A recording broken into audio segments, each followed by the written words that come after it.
9 here at Cardines Field, the 7th consecutive game above 2,000. The win goes to Jared Prince, improves to 2-0 in relief this season, as Kevin Moran pitched 7+ outstanding innings, going 8 1/3 in fact, striking out 3 and scattering just 4 silkworm hits.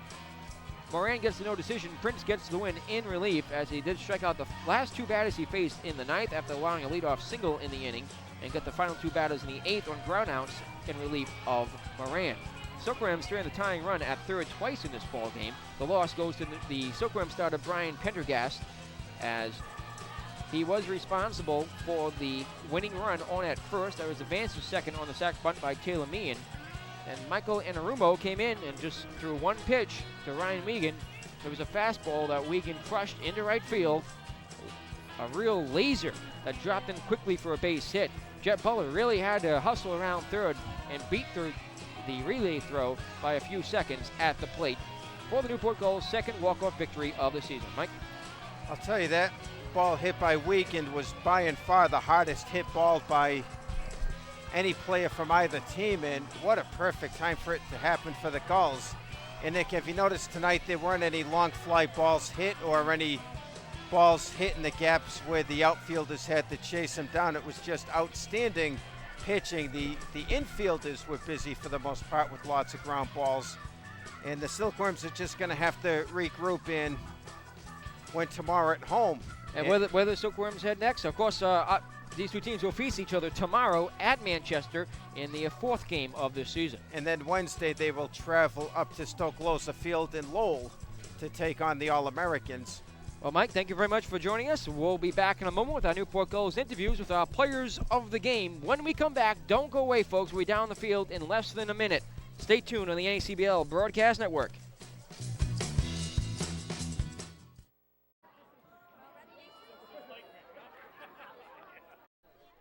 And welcome back here at Cardines Field, now joined by Newport Gulls offensive player of the game, Ryan Wiegand, who are the walk-off winning hit here tonight. Ryan, that must have felt pretty good. Yeah, I mean, I hit it square and second victory of the day, so it feels great right now. Newport Gulls taking this doubleheader. First game against the Keene Swamp Bats. Let's talk about that one as a 9-4 victory. You had a couple of runs driven in that one as well. Yeah, I've seen the ball well today. I was able to hunt out pitches, especially the fastball early. And I knew the lefty was trying to come in, throw me a fastball. We've played these guys a couple times before, and the lefty-lefty matchup. But I was sitting on a fastball, and I got it. I was able to hit it hard to right field. Funny you just mentioned that you've played these guys a couple of times, as Newport will be traveling to Manchester tomorrow as this long stretch of games continues. It's almost like a minor league baseball schedule, 13 straight days, 14 games. Yeah, I mean, it's a long trip tomorrow, and we got day after day playing games, but I mean, it's fun being with all the guys, and it's just a great time out here. So what's it like coming into the game as a pinch hitter and just crushing that first pitch? It must have felt really good. I mean, you got to be aggressive going up there, knowing you only got 3 strikes. I mean, you're only going to have 1 at bat, and I mean, like I said, I was sitting on the fastball, and I got it. Being a pinch hitter, they're probably going to throw a fastball in maybe, and I got it and was able to drive in the run. Defensively, Newport Gulls pitching staff got their first shutout of the season behind an outstanding performance from Kevin Moran, who took the game into the 8th inning, and then Jared Prince once again stepping up. Yeah, I mean, especially Kevin Moran on his birthday too, and I mean, he threw great tonight, and I'm glad to see he did that, and we're able to hold him to a shutout. And the pitchers will get batting practice now because they did that, and so I'm sure they're happy. But I mean, pitching and defense was great. I mean, maybe 1 or 2 errors today combined, which is acceptable, and other than that, it was a great performance. Ryan Wiegand, you saw the batting helmet in your hands as you were mobbed by quite a few kids who wanted autographs after that walk-off single. Again, congratulations here tonight. Thank you. Thank you very much. And we'll be back in a moment as our Newport Gulls post-game report continues next. And welcome back here at Cardines Field as our Newport Gulls post-game report continues. Nick Lima and Rob Massey now joined by our Newport Gulls co-player of the game, Kevin Moran. Kevin, in just your second start of the season, you had an outstanding performance on the mound, taking it into the 8th inning. Yeah, thank you very much. Thank you. It combined for the Newport Gulls' first shutout of the season. Jared Prince coming in to relieve you, also stepping up as well. Thank you. That was the first one, wasn't it? Yeah, Prince out of the pen. He's good. He has a lot of hair on his ball. It's moving everywhere, So between yourself and Jared, the Newport Gulls pitching staff does earn their first shutout. And we just heard a rumor that today might be a special day for you. Yeah. It is, in fact, my birthday, 19 years old. Yeah. And, of course, you just finished up your freshman season in college this past spring. Mm-hmm. What's your stay like here in Newport so far? Are you enjoying it? It's unbelievable. It's the best place to play in the NACBL. Guaranteed. Best place to be. Rob?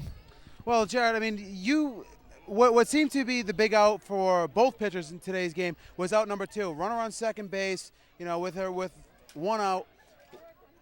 What's going through your mind? You're pitching a gem. You know that your team's basically you're gridlocked at 0.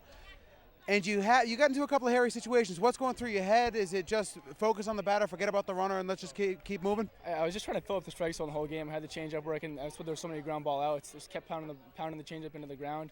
Just focus on throwing strikes. You throw strikes, and you're going to be successful at whatever level you're at. So, inning by inning, both pitchers are putting zeros back up on the board. Offenses are squandering scoring opportunities. What's going through the club? Well, what's going on in the dugout right now at the time with your team? Trying to keep each other up and saying, hey, we could possibly win this thing.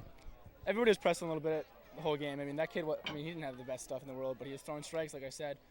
He was trying to get the bat on the ball, find a gap here and there, just push run across. All right, Kevin Moran, you're Newport Gulls co-player of the game. Congratulations on the victory tonight for the Newport Gulls. Happy birthday, and look forward to catching you up later in the season as the Gulls get set to face Manchester tomorrow. All right, thanks. And we'll be back in a moment to wrap things up next on the NACBL Broadcast Network. And back here one final time at Cardines Field in Newport, Rhode Island. The Newport Gulls defeat the Manchester Silkworms, earning their first shutout victory of the season and walking off to win on the bat of Ryan Wiegand, who had an RBI single in the 9th, and Kevin Moran, who went 8 strong innings, followed by Jared Prince's relief of Kevin in the last half of the 8th, as well as the 9th inning, where he pitched scoreless baseball. Really an outstanding game all around tonight for the Newport Gulls, Rob. Yeah, like I said during the game, it's really tough to see either one of these teams lose. I mean, the Gulls came out on top, which is great, but it was an unbelievable pitching performance. On top of it, great defense by both teams. There's only 1, maybe 2 miscues in the whole game, and didn't end up hurting anybody, and it was an outstanding baseball game here for 3,000 strong. And not only that, folks, but the Newport Gulls now improved to 1 full game ahead of the Pittsfield Dukes for first place in the NACBL Southern Division, have their largest lead of the season in the NACBL South. At the beginning of a stretch, when Newport, including the All-Star game in Torrington, will play 21 games in 20 days, so to take this doubleheader today may prove to be crucial as things go on here in the next week. Newport will play 13 straight games on 14 straight games in 13 straight days leading up to the 2008 NACBL All-Star game, and will be on the road tomorrow to face the Manchester Silkworms, first pitch at 6:30. Newport Gulls come back here to Cardines Field on Wednesday night to face the Holyoke Blue Sox as we return to interleague play on the air with the pregame show at 6:05, first pitch at 6:35. We hope you'll join us then. For Rob Massey, I'm Nick Lima. Let's pause for a moment. Nick, those who made this broadcast possible. The executive producer of Newport Gulls Baseball and our director tonight, Tom Lima. Our associate producer, Kurt Baylor. Our on-site engineer, J.J. Cronin. Audio technician was Jason Kobalecki. And our production assistant, John Rayola. Our statistician, Shane Donaldson. For Rob Massey, once again, I'm Nick Lima. The Gulls sweep the doubleheader today, 9-4, and victory this afternoon against the Keene Swamp Bats, and 1-0 the final on a walk-off victory here tonight at Cardines Field against the Manchester Silkworms. Newport back in action tomorrow on the road, back here at Cardines Field on Wednesday. Until our next broadcast, so long, everybody.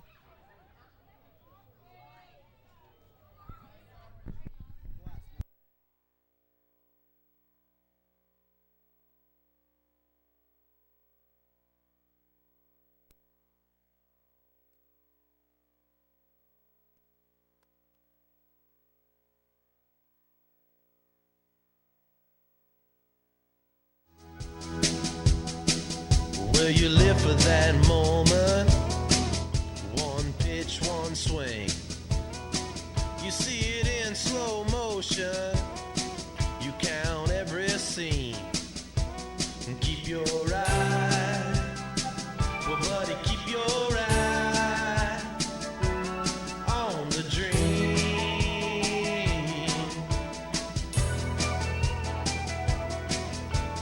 First base, second base, go for third.